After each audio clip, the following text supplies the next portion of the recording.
जिंदाबाद जिंदाबाद all India Bahujan Samaj party के all India Bahujan Samaj party के मान्यवर कांचीराम जी के जिंदाबाद जिंदाबाद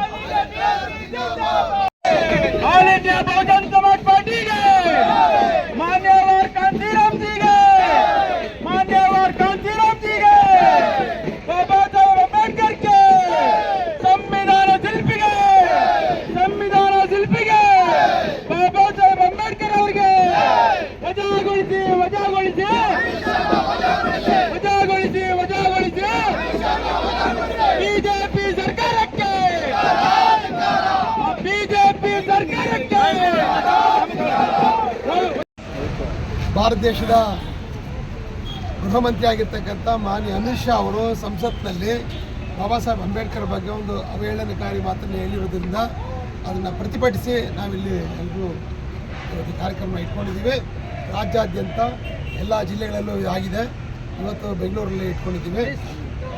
ತಮಗೆಲ್ಲ ಗೊತ್ತಿದ್ದಂಗೆ ಅಮಿತ್ ಶಾ ಅವರು ಅಂಬೇಡ್ಕರ್ ಅಂಬೇಡ್ಕರ್ ಅಂಬೇಡ್ಕರ್ ಅಂತ ನೀವು ಹೇಳೋಕ್ಕೆ ಬದಲಾಗಿ ಅಷ್ಟು ಬಾರಿ ನೀವು ಜೈ ಶ್ರೀರಾಮ್ ಅಂದರೆ 7 ಜನ್ಮಕ್ಕೂ ಆಗೋಷ್ಟು ಪುಣ್ಯ ಸಿಗ್ತಾ ಇತ್ತು ಅಂತ ಹೇಳಿದ್ದಾರೆ.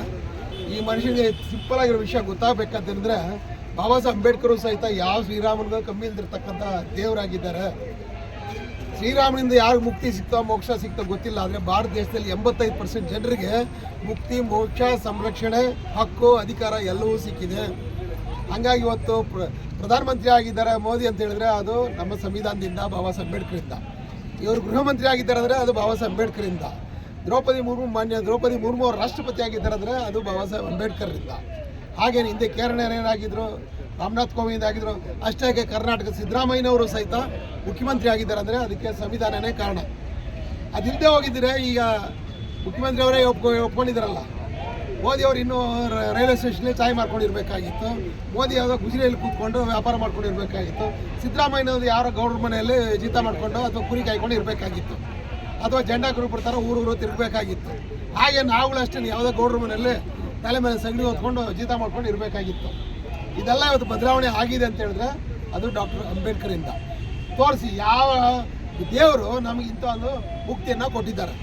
ನಮ್ಮ ತಾತ ಮುತ್ತಾತೆಲ್ಲ ತಿರುಪತಿ ಧರ್ಮಸ್ಥಳ ಅಯ್ಯಪ್ಪನಿಗೆಲ್ಲ ಹೋಗ್ತಾನೆ ಇದ್ದಾರೆ. ಅಲ್ಲಿ ಇನ್ನೂ ಜೀತ ಮಾಡ್ಕೊಂಡೇ ಇದ್ದಾರೆ, ಇನ್ನೂ ತ್ಯಾಪ ಕೆಲಸಗಳೇ ಮಾಡ್ಕೊಂಡಿದ್ದಾರೆ. ಆದರೆ ಬಾಬಾ ಸಾಹೇಬ್ ಅಂಬೇಡ್ಕರ್ ನೋಡಿ ಇವತ್ತು ನಾವು ಎಲ್ಲ ಇಲ್ಲೇ ಸೂಟು ಬೂಟ ಹಾಕ್ಕೊಂಡು ಲಾರಿಗಳಾಗಿ ಇಂಜಿನಿಯರ್ಸ್ ಆಗಿ ಡಾಕ್ಟರ್ಸ್ ಆಗಿ IAS ಆಗಿ IPS ಆಗಿ ಯಾಕೆ ರಾಷ್ಟ್ರಪತಿ ತನಕ ಆಗಿದ್ದೀವಿ ಅಂತ ಹೇಳಿದ್ರೆ ಅದಕ್ಕೆ ಡಾಕ್ಟರ್ ಅಂಬೇಡ್ಕರ್ ಕಾರಣ. ಹಂಗಾಗಿ ನೀವು ಯಾವ್ಯಾವ ದೇವರುಗಳೆಲ್ಲ ಮುಗಿತೀರಾ ಆ ಎಲ್ಲ ದೇವರುಗಳಿಂತ ಸೂಪರ್ ಗಾಡ್ ಯಾರ ಇದ್ದಾರೆ ಅಂದರೆ ಅದು ಬಾಬಾ ಸಾಹೇಬ್ ಅಂಬೇಡ್ಕರ್. ಇದು ಈ ಸಣ್ಣ ವಿಚಾರ ಆ ಮನುಷ್ಯನಿಗೆ ಗೊತ್ತಾಗದೆ ಹೋಗೋಯ್ತು. ಯಾಕಂದರೆ ಕಾಂಗ್ರೆಸ್ ಅವ್ರನ್ನ ಹೆಂಗಾದ್ರೆ ಕಾಲು ಎಳಿಬೇಕಂತೇಳಿ ಮಾತಾಡ್ತಾ ಈ ಮಾತನ್ನು ಬಾಬಾ ಸಾಹೇಬ್ ಅಂಬೇಡ್ಕರ್ ವಿರುದ್ಧ ಬಳಸ್ತೀನಿ. ಇದು ಈ ಸಂವಿಧಾನ ಶಿಲ್ಪಿಗೆ ಸಂಸತ್ನಲ್ಲಿ ಮಾಡ್ತಾನೆ ದೊಡ್ಡ ಅವಮಾನ ಅಂತ ಯಾಕೆ ಗೊತ್ತಾಗಲಿಲ್ಲ ಅಂದರೆ ಜಾತಿಯ ದಿಮಾಕ್ ಅದು.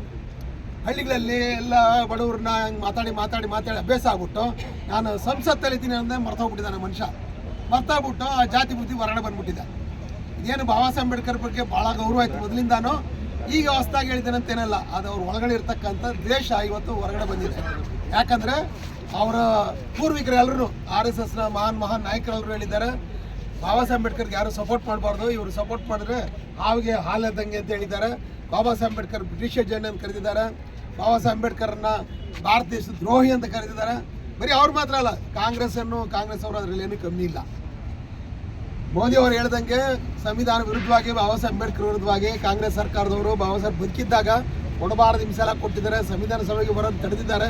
ಬಂದ ಮೇಲೂ ಸಹಿತ ಅವ್ರನ್ನ ಸೋಲ್ಸೋಕೆ ಏನು ಮಾಡಬೇಕು ಅದೆಲ್ಲ ಪಿತೂರಿಗಳು ಮಾಡಿದ್ದಾರೆ. ಬ್ರಿಟಿಷರಿದ್ದರು, ಆ ಕಾರಣಕ್ಕಾಗಿ ಬಾಬಾ ಸಾಹೇಬ್ ಅಂಬೇಡ್ಕರ್ ಸಂವಿಧಾನ ಸಭೆಗೆ ಬಂದರು, ಸಂವಿಧಾನ ಬರೆದ್ರು. ಒಂದು ವೇಳೆ ಬ್ರಿಟಿಷ್ ಇಲ್ಲದೆ ಹೋಗಿದ್ರೆ ಬಾಬಾ ಸಾಹೇಬ್ ಅಂಬೇಡ್ಕರ್ ಸಂವಿಧಾನ ಸಭೆ ಎಲ್ಲ ಸ್ಕೂಲ್ಗೆ ಹೋಗೋದಕ್ಕೆ ಆಗ್ತಾ ಇರಲಿಲ್ಲ. ಹಂಗನ್ ಮಾತ್ರಕ್ಕೆ ಇವ್ರು ಹೇಳಿದ್ದೆಲ್ಲ ಕರೆ ಇದೆ, ಇವರೆಲ್ಲರೂ ಸಂವಿಧಾನ ಪ್ರಿಯರಿದ್ದಾರೆ BJP ಅವರು ಅಂತ ಹೇಳೋಕ್ಕಾಗಲ್ಲ. ಇದೇ BJP ಸರ್ಕಾರ ವಾಜಪೇಯಿ ಪ್ರಧಾನಮಂತ್ರಿ ಆಗಿದ್ದಾಗ ಅವರು ಸಂವಿಧಾನ ಬದಲಾವಣೆ ಮಾಡಬೇಕಂತ ಒಂದು ಸಮಿತಿಯೇ ನೇಮಿಸಿದ್ರು. ಆದರೆ ಅದು ನಡೀಲಿಲ್ಲ. ಯಾಕಂದರೆ ನಮ್ಮಲ್ಲಿ ಇರ್ತಕ್ಕಂಥ ಜಾಗೃತಿ ಇವತ್ತೂ ಸಹಿತ ಅನಂತಕುಮಾರ್ ಹೆಗಡೆ ಅಂತವರು ನಾವು ಬಂದಿರೋದೇ ಸಂವಿಧಾನ ಬದಲಾಯಿಸೋಕಂತ ಹೇಳ್ತಾನೆ. ಸಂವಿಧಾನ ಬದಲಾಯಿಸೋದಿರಲಿ ಕೊನೆಗೆ ಆ ಮನುಷ್ಯನಿಗೆ ಯಾವ ಗತಿ ಬಂತಂದರೆ ಹಾಕೊಂಡ್ರೆ ಚಡ್ಡಿನೂ ಸಹಿತ ಬದಲಾವಣೆ ಮಾಡೋಕ್ಕಾಗದಂತ ರೋಗ ಬಂದ್ಬಿಡ್ತದೆ.